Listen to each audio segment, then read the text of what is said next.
Nako guys, mayroong balita na naman guys tungkol po kay Lisa Marcos. Patay tayo nito guys. Marami pa naman nagpakalat po ng mga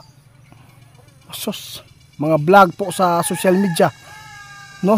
Kasi sabi nila ay si Lisa po talaga ay nandun po sa Amerika at kulong at saka bibitayin. Tapos mayroon pa nga nagpaabot sa atin ngayon, napanood po daw nila doon sa ABS-CBN na si Lisa ay nasa Pilipinas na, nakauwi na po daw ng safety at hindi po talaga daw totoo yung mga inaakusa sa kanya. Patay tayo dito guys.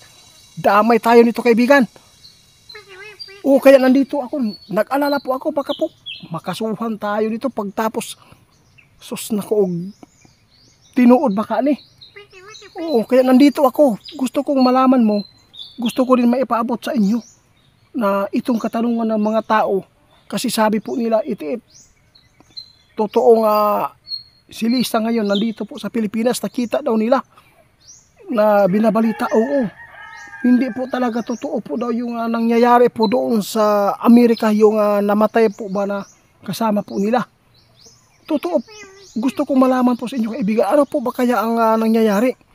Ang nagpatanong nito si Mama Mariby.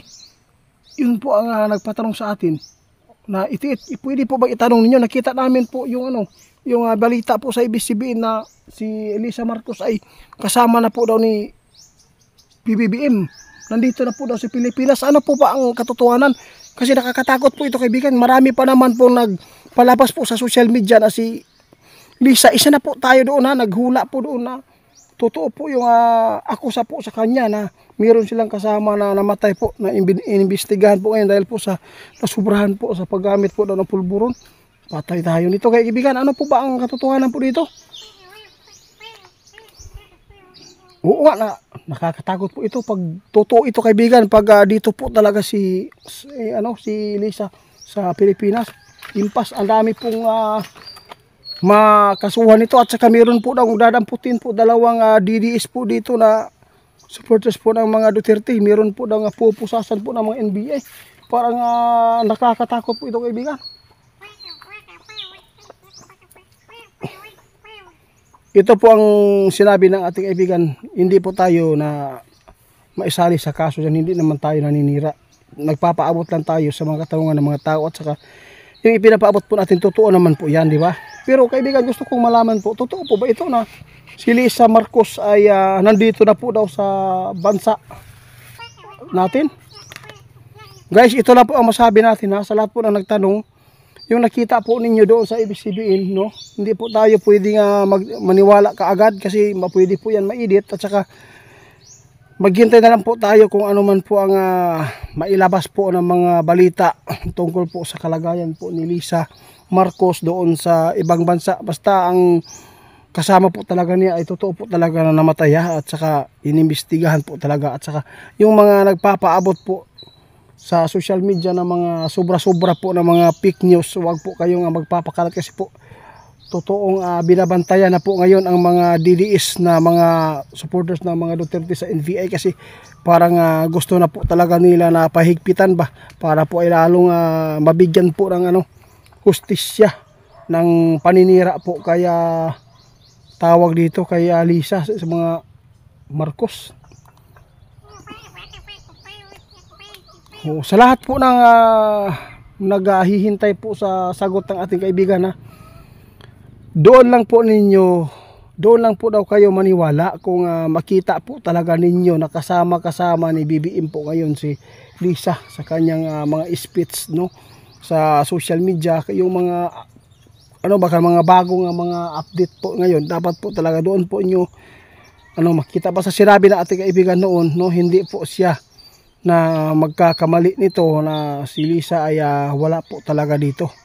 Malay natin baka po ay pinauwi na dahil po sa alam nyo naman po na sobra pong mayaman pong itong si Lisa at saka hindi po pwede na mabayaran din po yung Amerika kung ano man po talaga ang mga issue ngayon na hinaharap nila. Mahirap po talaga magbitiw po ng mga ipinapaabot kung hindi totoo kaibigan. Oo, dapat po sa lahat po ng mga content creator, meron lang babala sa kaibigan. Oo, huwag lang pasubrahan po yung mga balita na hindi po hindi totoo. Kana yun ang importante, ha, para dili mo madamay og pusas sa NBI. Patay tayo nito, kaibigan. Kasi yung mga katanungan ng mga tao, guys, no, sinagot lang ng ating mga kaibigan natin, Dwindi, kung ano man po ang totoo. Basta ang sinabi ng ating kaibigan, maniniwala na lang po kayo. Kung si Lisa Marcos na makita ninyo talaga sa aktual doon sa Senado or sa TV na magpapaabot kung ano man po ang mga update po tungkol sa kasong hinaharap niya o mga binabato sa kanya ng mga isyu, dapat po ay masagot din po niya. Pero bakit walang tugon, di ba, kaibigan? Oo, kaya hindi po tayo agad maniwala na si Lisa ay nandito sa ating bansa. Maghintay tayo, kasi po hindi po basta-basta na asawa ng presidente tapos hindi po pwede na ipakalat agad kung ano man po yung mga isyu na kanilang nasagupa ngayon. Kaya salamat po sa inyong mga suporta sa AMOA, kaibigan. Ito lang, kung gusto po nilang kasuhan tayo dito, no, sana ikaw na lang po kasuhan, kasi wala naman akong alam dito, kasi ikaw naman po yung nagpapaabot. O kung kasuhan daw ninyo si kaibigan natin, Dwindi lang po daw yung hanapin ninyo, hindi po daw si Ghost Hunter 88, kasi mahirap po pag si Ghost Hunter 88, wala naman po itong kamuang-muang. Basta ang ipinapaabot ng ating kaibigan, doon ko lang po nakukuha at doon ko lang po ipinapaabot sa inyo yung katotohanan kung ano man po ang nagaganap. Kaya dapat po talaga tayo ngayon, guys, na mag-ingat po sa ating mga binibitawan po ng mga salita. Basta sa atin sinasabi na po ng ating kaibigan, hindi po talaga fake news ang mga nanglabas po doon sa yung iba na mga content creator na nagpapaabot nito na si Lisa ay mayroon pong hinaharap po na problema ngayon. Totoo po yan, kasi sinabi na po ng ating kaibigan na mayroon po daw talagang babae na iiyak po sa huli at maghihingi ng tawad. Ito ang pakatandaan ninyo, abangan po ninyo, mahirap. Oo, baka si Sarah po ito ang tinutukoy mo, kaibigan.